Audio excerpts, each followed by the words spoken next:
an inflated housing bubble that finally burst. And regulators whose most fundamental responsibility is to monitor and ensure the safety and soundness of the institutions they oversee fail to recognize and understand the risk building up in the system until it was too late. Instead of learning from the financial crisis, Dodd-Frank created a, quote, partnership between the government and the largest financial institutions, a partnership in which the government can and will channel political policy through the systemically important firms. Having incorrectly diagnosed the problem, Dodd-Frank's authors wrote a 2,300-page bill that requires the promulgation of 400 new regulations. These generally fall into one of two categories: these that create uncertainty, and those that create economic harm. In this way, Dodd-Frank has increased, not decreased, the likelihood that ill-advised government regulations and mandates will precipitate economic harm or potentially lead to another financial crisis. One of the most contentious policies to come out of Dodd-Frank was how to deal with the problem of too big to fail. Following the bailouts of the 2008 financial crisis, liberal members of the Congress, sympathetic to the policies of the Obama administration, crafted a Wall Street reform bill which they claimed would end taxpayer bailouts and too big to fail. Title I of the Dodd-Frank Wall Street Reform and Consumer Protection Act created the Financial Stability Oversight Council, FSOC, to police systemic risk across the entire U.S. economy by designating specific firms for enhanced supervision and regulation. One of the FSOC's statutory purposes is to promote market discipline by eliminating expectations on the part of shareholders, creditors, and counterparties of such companies. The premise of FSOC is that government will shield taxpayers from losses in the event of failure. Title II of Dodd-Frank created the Orderly Liquidation Authority, OLA, allowing large, complex firms to be dismantled as needed. Title II's proponents have claimed that OLA will permit the FDIC to salvage these firms without requiring taxpayer-funded bailouts. Far from ending too big to fail, Titles I and II codify it by creating and reinforcing the expectation that firms' creditors will be bailed out. Title I codifies too big to fail by subjecting specific firms to enhanced prudential regulation by the Federal Reserve because of their size and their systemic importance. All bank holding companies with more than $50 billion in paid-in capital are automatically subject to these enhanced prudential standards. The FSOC can designate non-bank financial institutions for enhanced supervision by the Federal Reserve. These designated non-bank financial institutions are commonly referred to as systemically important financial institutions, or SIFIs. American Enterprise Institute scholar Pete Wallison has noted that when singling out specific firms for special regulation, the federal government signals to the market that these firms are too big to fail. Wallison states, once these firms are formally identified by FSOC, they, like the largest banks, will be seen as too big to fail and will gain the benefits of lower cost funding vis-a-vis their smaller competitors. In some cases, the benefits will be even greater. Imagine how the largest insurers will be able to use their too big to fail designation to impress clients with their long-term stability. Mr. Wallison's fears have proven to be well-founded. Earlier this month, the FSOC notified AIG that it was being considered for designation as a SIFI. AIG's CEO, Robert Benoist, enthusiastically embraced the possibility that AIG would be subject to heightened prudential standards and supervision by the Federal Reserve because he believed that AIG's designation would signal to the market that AIG enjoyed the regulator's good housekeeping seal of approval. At the direction of Chairman Henschling, and I would kindly say to you that he is a chairman of our committee, a fellow Texan where I grew up. He is a former CEO and serves, of course, as chairman of financial services, that the Oversight and Investigation Subcommittee has held a series of hearings of whether Dodd-Frank ends Too Big to Fail. In fact, in the first 4 hearings of the series, the subcommittee examined Titles 1 and 2 of Dodd-Frank. The first hearing examined FSOC and the research body created to assist FSOC, the Office of Financial Research.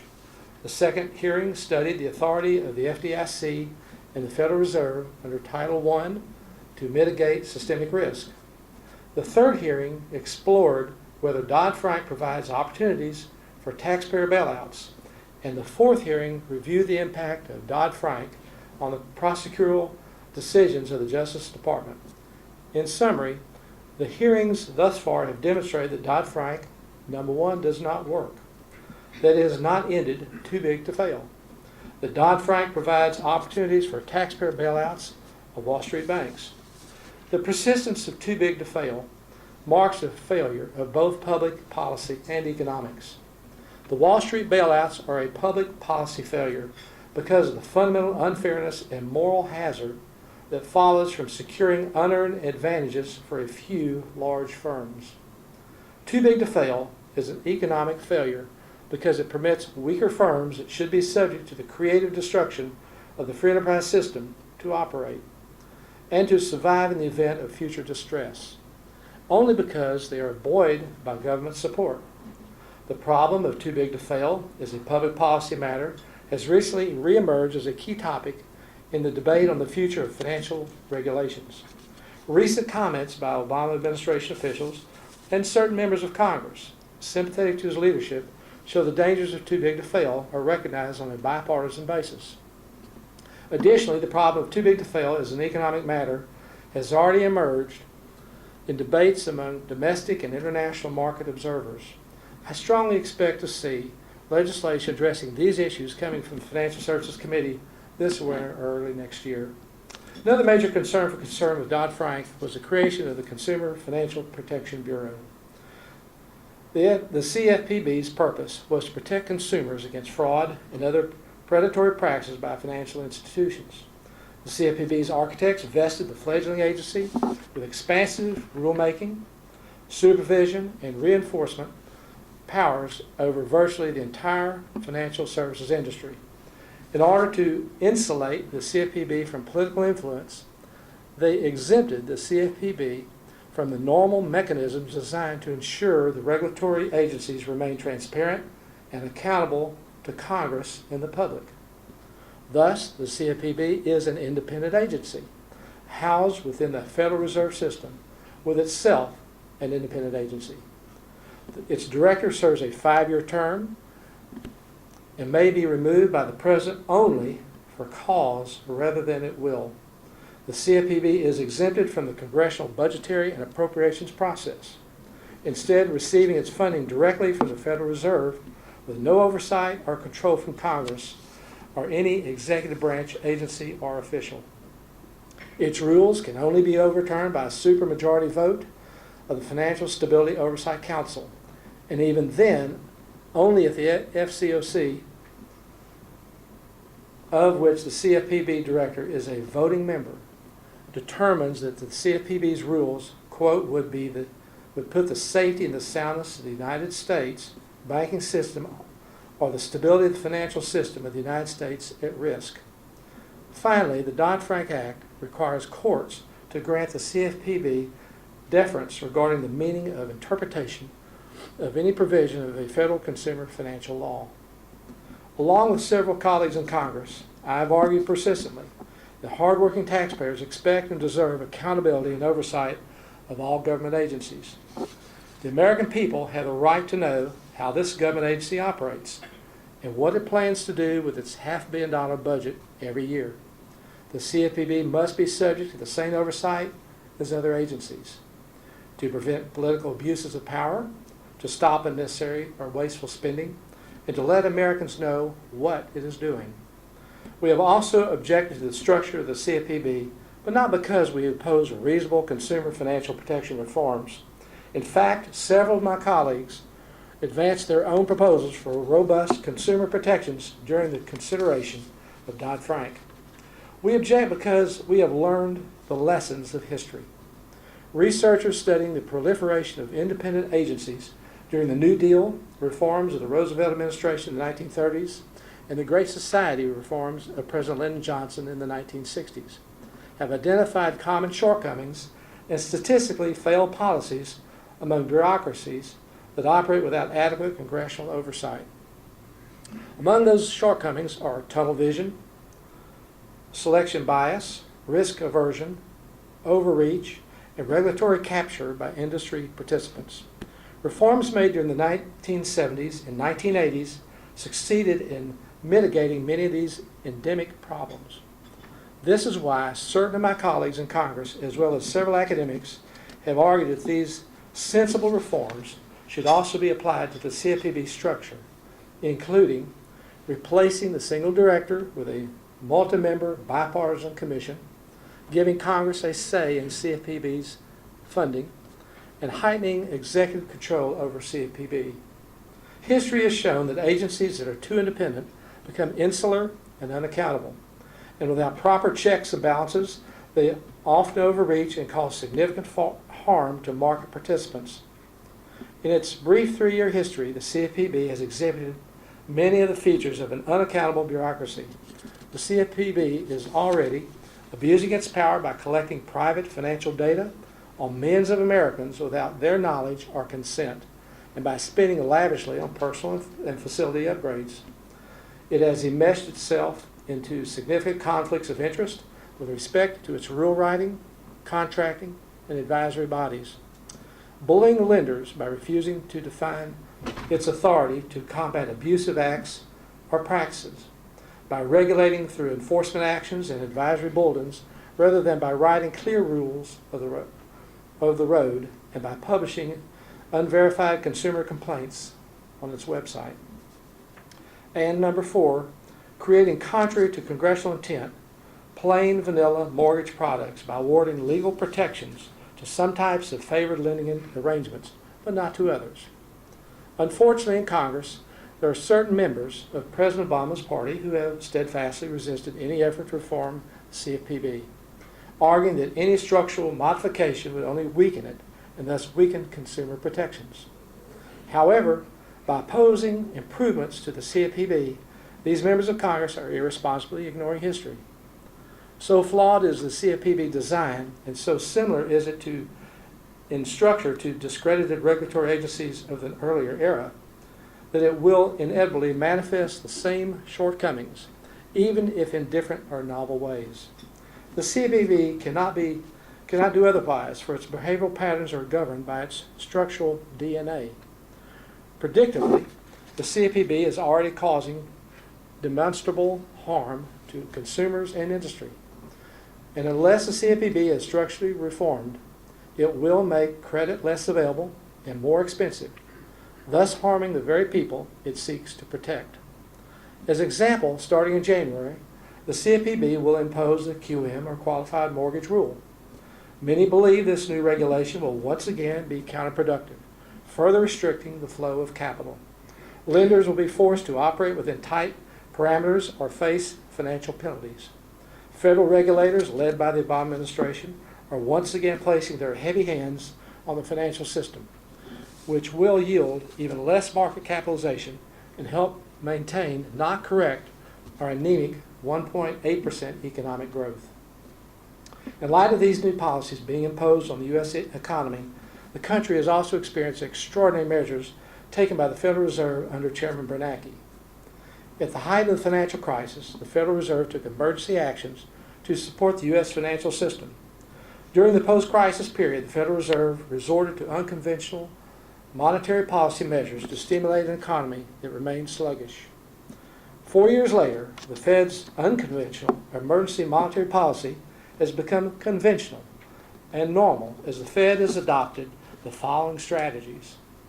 Number 1, the Fed has held the Federal Reserve rate at the zero bound, 0 to 0.25% since December 2008, and in September 2013 it committed to hold the federal funds rate at that level for at least through mid-2015. The Fed has embarked on 3 rounds of quantitative easing, or QE, in which it purchased debt issued by the government-sponsored enterprises, mortgage-backed securities, and Treasury securities. The Fed has conducted a program known as Operation Twist, in which it exchanged shorter-term Treasury securities for longer-term Treasury securities.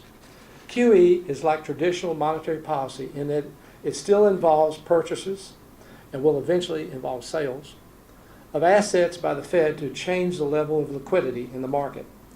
It is a dramatic departure from traditional monetary policy in that it involves more massive purchase of a much wider variety of assets not traditionally held by the Fed, such as mortgage-backed securities issued by the GSEs and longer Treasury debt.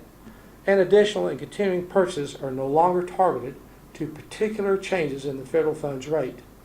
As a result of its unconventional monetary policy, the Fed has amassed a portfolio of nearly $3.5 trillion. Through its sizable intervention in the credit markets, the Federal Reserve has sought to lower interest rates on treasuries and treasuries tied to treasuries, thereby reducing the cost of credit and producing a stimulus to a broader economy. While the Fed has attempted to assist the economy in the past, the last 4 years mark a distinct deviation from the norm, approaching levels never seen before among developed nations.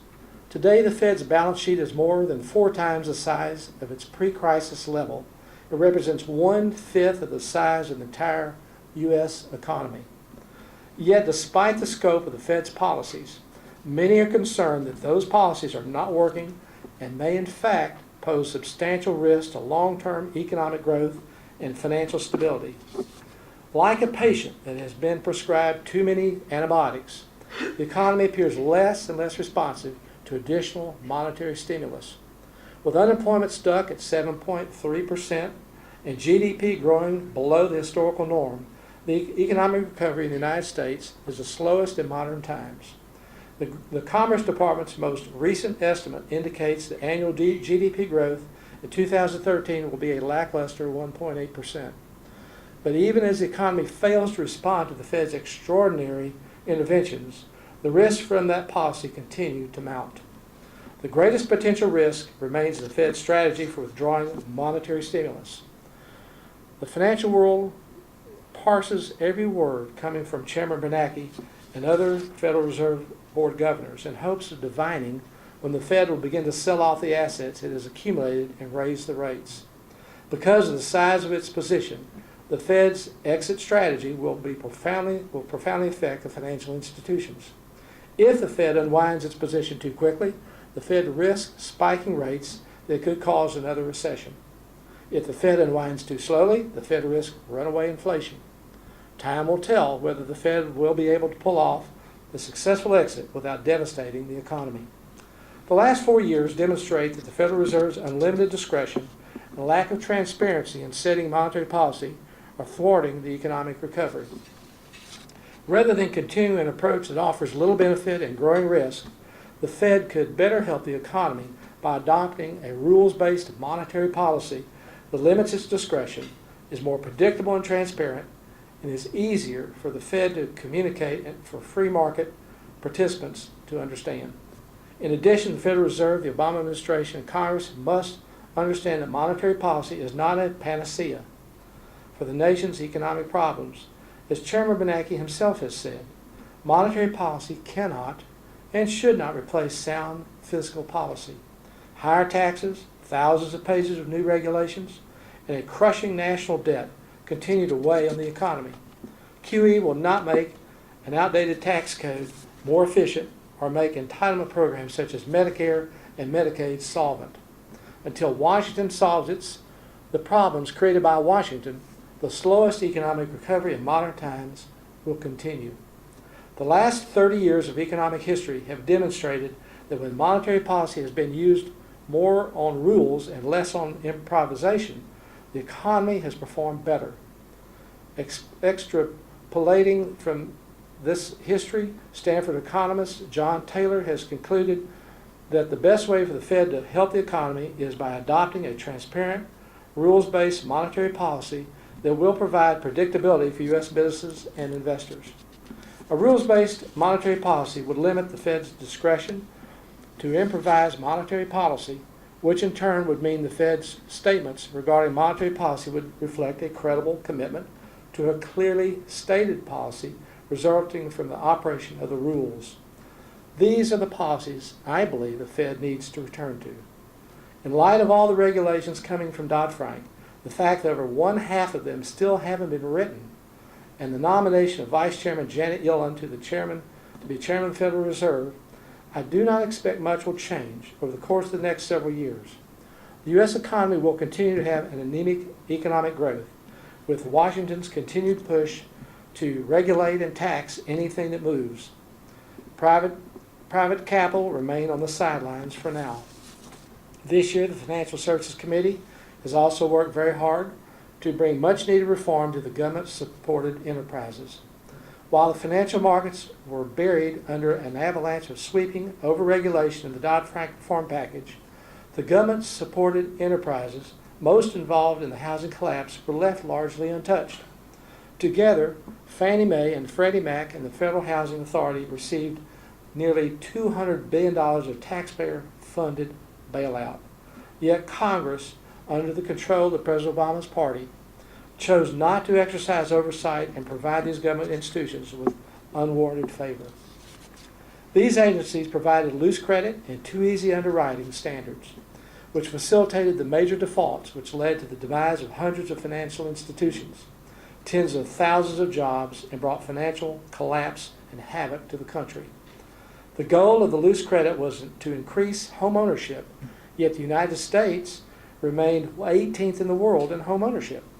The United States government was its own worst enemy in the collapse, advancing policies that could not achieve the intended objective of providing sound structures for home ownership for all Americans. Other countries far outpaced home ownership in their countries without undue and costly government support.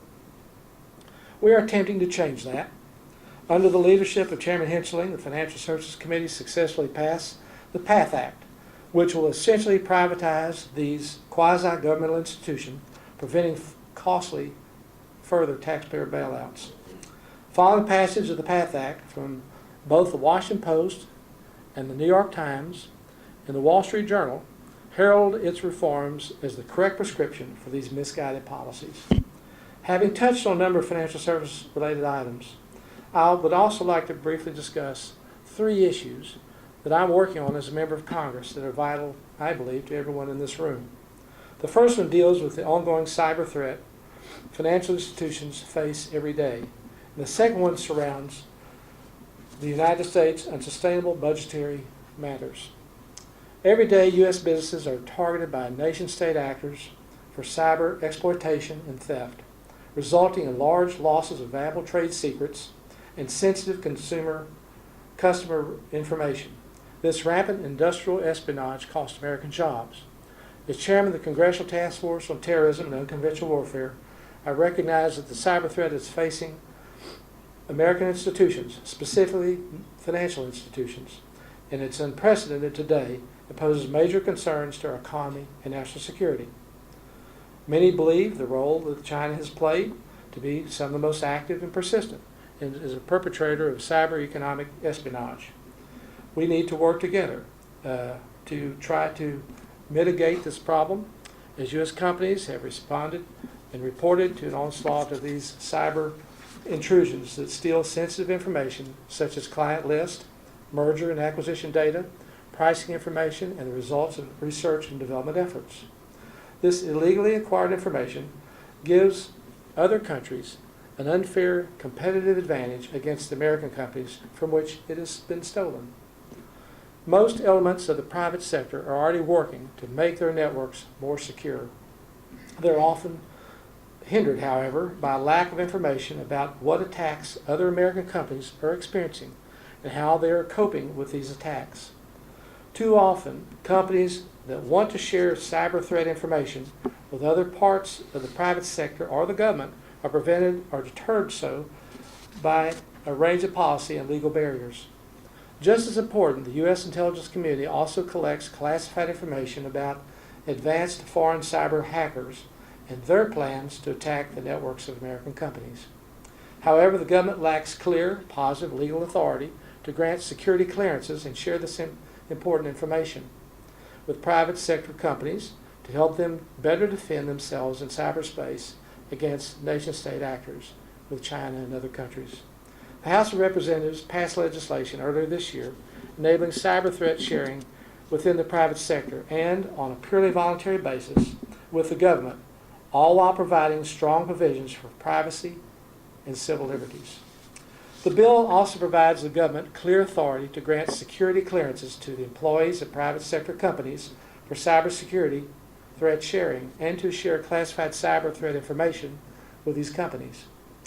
Voluntary information sharing with the federal government helps improve the government's ability to protect against foreign cyber threats and gives our intelligence agencies tips and leads to help them find advanced foreign cyber hackers overseas. This in turn allows the government to provide even better cyber threat intelligence back to the private sector to help it protect itself. While this isn't a cure-all remedy, it is a positive first step. Turning to fiscal matters, I strongly believe Washington's uncontrolled spending and runaway debt is arguably the greatest threat facing America today. In 2013, federal spending approached $3.5 trillion, and the deficit dropped to, quote, only $642 billion. Some are using this small improvement in the nation's fiscal situation in lesser debt than previous years to avoid further budget tightening. They are drawing the wrong conclusions. Following 4 years of trillion-dollar deficits, the national debt passed $17 trillion and now exceeds 100% of the gross domestic product. Publicly held debt, that is the debt borrowed in credit markets, excluding Social Security's trust fund, for example, is alarmingly high in 3/4 of the GDP. Without further spending cuts, it is on track to rise to a level last seen after World War II. Deficits fell in 2013 because President Obama and Congress raised taxes on all Americans. The economy saw a slight improvement which helped to bring in more revenue, and spending cuts from sequestration and spending caps under the Budget Control Act of 2011 took effect. The nation should not take this short-term and modest deficit improvement as a signal to grow complacent about reining in exploding spending. Though deficits will decline for a few more years, existing spending cuts and tax increases will not prevent them from rising again soon. And within a decade, exceeding $1 trillion deficits will return again. Driving this is federal spending, which, despite sequestration cuts, will grow 69% by 2023. The nation's long-term spending trajectory remains on a fiscal collision course. Total spending has exploded by 40% since 2002, even after inflation. Some programs have grown far in excess of that, including entitlement programs like Social Security, Medicare, Medicaid, and Obamacare are so large and growing that they are on track to overwhelm the entire federal budget. While the Budget Control Act of 2011 and sequestration modestly restrained the discretionary budget, mandatory spending, including entitlements, continues growing nearly unabated. Without any changes, mandatory spending, including net interest, will consume 3/4 of the budget in just 1 decade. Washington must stop kicking the can down the road, or we could soon find ourselves teetering on the edge of a Greek-style meltdown. Instead, lawmakers should eliminate waste, duplication, and inappropriate spending, privatize functions better left to the private sector, and leave areas best managed on a more local level to states and localities. And they should make important changes to the entitlement programs so that they become more affordable with benefits that help those with the greatest need. Medicare will be insolvent within 10 years. We must reform it to preserve it for future generations. These warnings have been highlighted across the political spectrum from House Budget Committee Chairman Paul Ryan, Peter Orszag, the former budget writer for President Obama, and Erskine Bowles, whom I've known for 25 years, who was the White House Chief of Staff under President Clinton. Please allow me now to close with another matter that I believe is relevant and important as we look ahead. This year, the Speaker of the House, John Boehner, appointed me to the Congressional Executive Commission on China, which monitors the progress of human rights in China. This issue is of concern and of interest to me for 2 reasons. First, I do believe that basic human rights are universal, including all freedoms of religion and conscience. Every person deserves the dignity and respect of his or her fellow citizens. The great American experiment, which began when early settlers came looking for a land where they could practice their own religion and worship freely without interference or systems imposed on by the state. Those early pilgrims believed, as do many Americans today, what was best expressed by the French philosopher Blaise Pascal. There is a God-shaped vacuum in the heart of every man which can only be filled by God himself. For me personally, my country allowed me the freedom to find a personal relationship with Jesus Christ. Others of my countrymen have found the right to believe or not to believe, as they so choose. These human rights extend to privacy, speech, conscience, and natural respect as a human being. The second reason why I believe in these basic human rights is that people of faith and those shown respect for their freedom of conscience are by far the best citizens. Without a moral compass, a society is prone to corruption and even anarchy. We have found that very good citizens emerge from the faith community. While there are aberrations, the overwhelming impact of people in the faith community is widely positive in business and in culture. They are dependable. The greed and corruption nature is largely contained by the principles and teachings of their faith and their religion. If we want a better culture and a higher ethical standards within industry and business, the faith community is a strong component of developing the rule of law, which is the foundation of commerce. The Congressional Executive Commission on China was created in the year 2000 as part of the deal to grant China the, quote, permanent normal trade relations, which used to be known as most favored nation trading status. The commission was created to monitor human rights in China, as Congress would no longer have an annual debate about the status of human rights in China during renewal of trade agreements. Many hope that the economic empowerment would enhance human rights, religious liberties, and freedoms of conscience within China. While there has been much progress made, our hopes are somewhat diminished through the years as we have heard reports from some Chinese provinces that there remains a repressive government system for punishing and imprisoning individuals for their faith, for requesting basic human rights or the freedoms of conscience. May I say to you in closing as a friend, to consider these policies for the good of all of our countries. I believe that freedom and respect granted to all of our citizens will result in an even stronger and capable China today, not only gaining the respect of the world, but also advancing all of our economic interests. While I have only briefly touched on the President's health care legislation or the recent government shutdown, I frankly would be glad to answer any questions related to that or any ongoing issues in Washington that we have today. I do appreciate your time and thank you for the privilege of speaking with you. God bless you.